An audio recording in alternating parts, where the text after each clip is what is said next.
उस पर मैं आ रहा हूं, लेकिन उससे पहले एक और सवाल कि अब आपने कहा कि अगर निशांत कुमार अगर सीएम बन जाते हैं, हो ना हो, 1% भी या 10% भी मान लें कि अगर निशांत कुमार सीएम बन जाते हैं तो चिराग पासवान, तेजस्वी यादव, इन सब का कैरियर एक प्रकार से फिनिश हो जाएगा। तो फिर चिराग पासवान के मन में जो ये चल रहा है कि बीजेपी का सीएम हो, यहां पर अगर कुछ बात नहीं बनती है तो फिर चिराग पासवान अपनी राजनीति को किस रूप में देखते हैं? नहीं, अपनी राजनीति देखिए, आप देखेंगे ठीक है उनके मन में सीएम बनने का एक सपना है, लेकिन अगर आप उनके पिता की राजनीति देखेंगे, दिवंगत रामविलास जी की, ज्यादातर उन्होंने सेंट्रल लेवल की पॉलिटिक्स की, केंद्र स्तर की राजनीति, और उसमें ज्यादा कुछ समझने की बात नहीं है। उसमें यह है कि अगर भविष्य में इंडिया गठबंधन कभी बहुमत में आया अगले चुनाव में या वैसी स्थिति में आया तो चिराग अपने श्री राम को चरण छू के प्रणाम करते हुए और दूसरे कैंप की ओर चल देंगे, उसमें कोई बड़ी बात नहीं है, क्योंकि रामविलास जी का यह कहना था। मेरा सवाल इसलिए था ये, रामविलास, मैं एक लाइन में कह दो इस पे। देखिए, रामविलास पासवान जी से जब पूछा जाता था कि पार्टी बदल जाती है, अलायंस बदल जाता है, लेकिन आप हमेशा केंद्र की सत्ता में रहते हैं, प्रधानमंत्री बदल जाता है लेकिन आप एक पोजीशन बरकरार रखते, तो उनका जवाब देखिए कितना डिप्लोमेटिक था। उनका कहना था कि जिस समाज का वो प्रतिनिधित्व करते हैं, अनुसूचित जाति और दलित समाज का, वंचित समाज का, उसके कल्याण के लिए सत्ता में बने रहना जरूरी। तो वो ये कहते थे कि चाहे हम गठबंधन जो बदल दें, लेकिन उसका उद्देश्य जो है वो अनुसूचित जाति के हित के लिए। तो वो जो मौसम वैज्ञानिक का उन पर आरोप लगता है, उसका उन्होंने किस तरह से सामाजिक रूप से विश्लेषण किया कि वो उनके समाज के लिए जरूरी है कि वो केंद्र में रहे, सत्ता में रहे, और तभी वो उनके लाभ के लिए काम कर सकते हैं, उनकी रक्षा कर सकते हैं। तो ये मॉडल चिराग के लिए भी है, यही प्राणवायु, यही लाइन चिराग बोलेंगे जब कोई अलायंस में दूसरा अलायंस बदलेंगे वो। जी नहीं, मेरा सवाल इसलिए बन रहा था, हालांकि उसको आपने बताया, लेकिन मेरा सवाल इसलिए ये बन रहा था क्योंकि वो लगातार बिहार फर्स्ट, बिहारी फर्स्ट की बात करते हैं, और जब उनसे ये कई बार पूछा जाता है कि आप सीएम की रेस में हैं तो उसको तो वो टाल देते हैं, लेकिन मन में तो ये जरूर होता है कि वो बिहार में आकर राजनीति करें। और बिहार में इस बार तो चर्चा ये भी हो रही थी कि हो सकता है कि वो बिहार में विधानसभा का चुनाव भी लड़े, लेकिन नहीं लड़े वो, लेकिन ये चर्चा भी हो रही थी। देखिए, अब बिहार फर्स्ट, बिहारी फर्स्ट तो एक तरह से ठीक है, वो तब होगा जब वो विपक्ष की तरफ से लड़ेंगे। अब बिहार फर्स्ट, बिहारी फर्स्ट मतलब चिराग फर्स्ट, चिराग का परिवार फर्स्ट। जितने भी क्षेत्रीय दल हैं उसमें अब जेडीयू भी उसकी अपवाद नहीं रही। Nitish first, Nishant first, Lalu ji first, तेजस्वी फर्स्ट, अब और केंद्र में बीजेपी, राजनाथ सिंह फर्स्ट, उनके बेटे पंकज सिंह फर्स्ट। तो वो अलग मॉडल है। अब बिहार फर्स्ट, बिहारी फर्स्ट, तो आज उनसे फूड प्रोसेसिंग इंडस्ट्री पर भी सवाल पूछा गया तो उसका उन्होंने कोई ऐसा जवाब नहीं। जो उनके पास मिनिस्ट्री है उसके में वो बिहार के लिए कितने प्लांट ला रहे हैं फूड प्रोसेसिंग के लिए, अभी तक एक भी नहीं बना है, अभी तक एक भी नहीं बना प्रवीण जी। बिल्कुल। और मिला जुला के वो पिछले टर्म में भी 5 साल कैबिनेट मंत्री रहे अपने विभाग, और गिरिराज सिंह भी एक भी वो प्लांट लेकर कोई इंडस्ट्री लेकर नहीं आ पाए। यहां तक कि जीतन राम मांझी जो एमएसएमई मिला वो भी लेकर नहीं आ पाए। संजीव जी, हम यहां पर आपको थोड़ा सा रोकेंगे। आज हम वापस फिर इसको उसी डिबेट पर लाना चाहते हैं, उसी मुद्दे पर लाना चाहते हैं जहां से हम लोगों की शुरुआत हुई थी।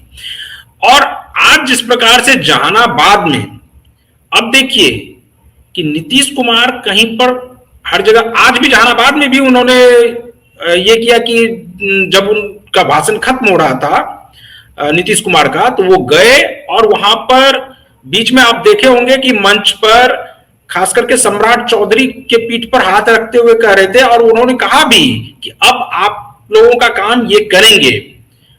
सम्राट चौधरी ने उससे पहले क्या कहा, वो पहले हम अपने दर्शकों को एक बार सुना देते हैं, उसके बाद, क्योंकि ये बहुत ही बड़ा बयान है सम्राट चौधरी का।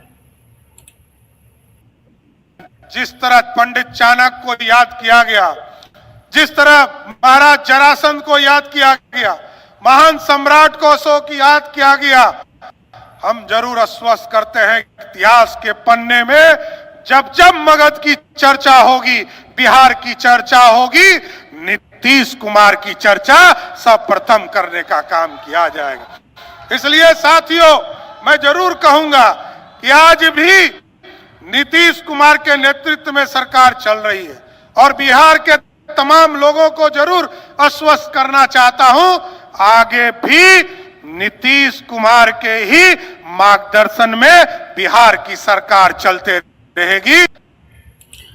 अब यहां पर एक सवाल बनता है संजीव जी कि जिस प्रकार से लगातार ये कहा जा रहा है, खास करके ये तो जेडीयू के नेता भी कह रहे हैं कि उनके मार्गदर्शन में चलेगा, और क्या ये भारतीय जनता पार्टी के तरफ से सम्राट चौधरी को भी ये मैसेज दिया गया कि आप भी कमोबेश उसी लाइन पर भाषण देंगे? उन्होंने भी कहा कि उनके मार्गदर्शन में ही ये सरकार चलेगी। आपको क्या लगता है कि अब धीरे धीरे भारतीय जनता पार्टी के अंदर जो सम्राट चौधरी के नाम को लेकर कुछ सस्पेंस बना हुआ था वो अब बिल्कुल क्लियर हो चुका है? देखिए, दूसरे किसी नाम पर नीतीश जी मान नहीं रहे। नीतीश जी को एक तो ये लगता है कि वही बात जो मैंने पहले बोली थी कि एक तो उसी समाजवादी परंपरा यानी शकुनी चौधरी और वही त्रिवेणी संघ जो यादव कुर्मी कोरी का एक त्रिवेणी संघ था, उसी में से आते हैं सम्राट चौधरी। दूसरा, सम्राट चौधरी एंटी तेजस्वी जो पॉलिटिकल अलायंस है उसके केंद्र में बन चुके हैं बिहार में विधानसभा चुनाव के दौरान भी। और तीसरी बात यह है कि लव कुश का समीकरण भी जारी रह सकता है और शकुनी चौधरी से उनके पारिवारिक रिश्ते भी रहे, सांगठनिक रिश्ते भी रहे। समता दल की भी स्थापना में शकुनी चौधरी का बड़ा योगदान था जो उनके पिताजी।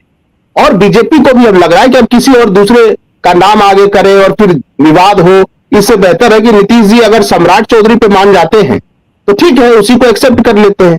और सम्राट चौधरी को पावर तो बीजेपी ने दिया ही है, लेकिन इसमें देखिए बिटवीन द लाइन्स आप समझिए कि पंडित चाणक्य से तुलना हुई, महाराज जरासंध से भी तुलना हुई, सम्राट अशोक, महान सम्राट अशोक से तुलना हुई, वो सब भी ठीक। लेकिन देखिए, आधुनिक चाणक्य तो अमित शाह जी को कहा जाता है। बीजेपी के नेता तो यही बोलते हैं कि आधुनिक चाणक्य अमित शाह जी है।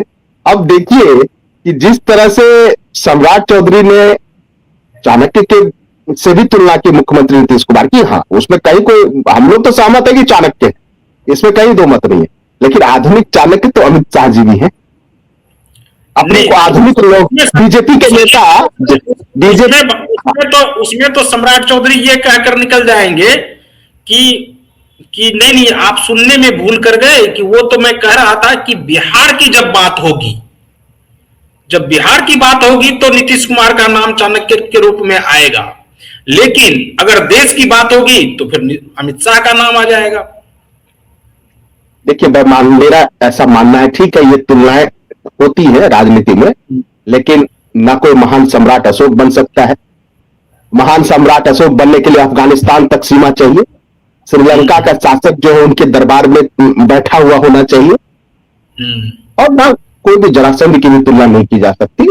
ठीक है, नीतीश कुमार जी अपने आप में एक अनुपम व्यक्तित्व है, इससे कोई इनकार नहीं कर सकता। एक ग्रेट लीडर है, ग्रेट स्टेट्समैन है, और ये देखिए कि जब से उनके जाने की चर्चा हुई मुख्यमंत्री पद से, तब से उनके विरोधी भी भावुक हैं, समर्थक तो भावुक हैं।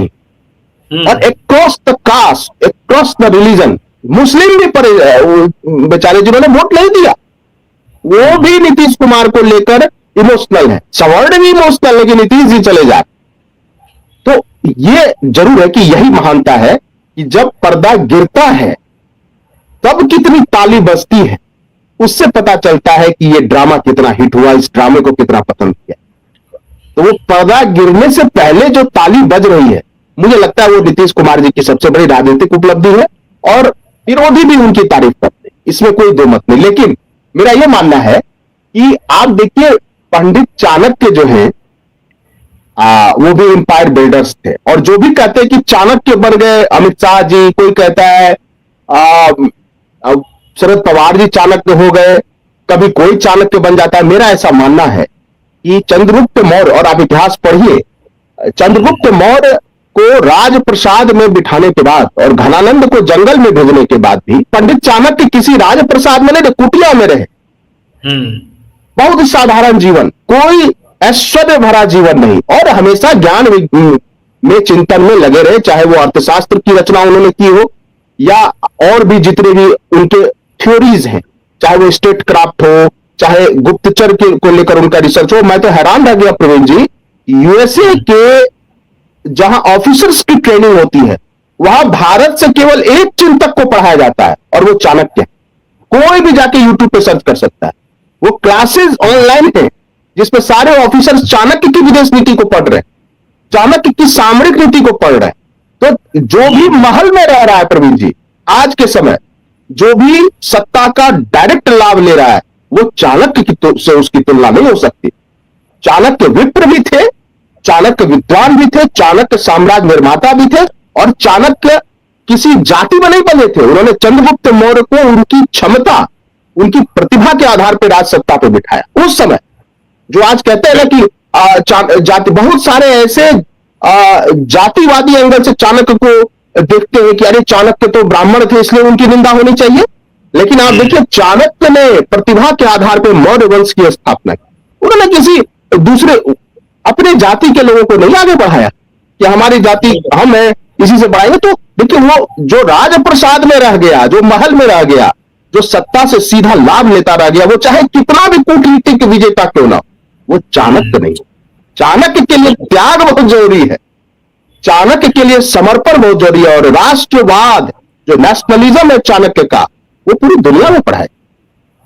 जी चलिए संजीव जी, आखिरी सवाल लेंगे कि क्या अब निशांत कुमार सीएम नहीं बन रहे हैं? क्या नीतीश कुमार ये मान लिए हैं कि अब जो है वो अगर इस्तीफा देंगे तो भारतीय जनता पार्टी का ही सीएम होगा? इस पर अब लग रहा है क्या कि नीतीश कुमार मान गए हैं?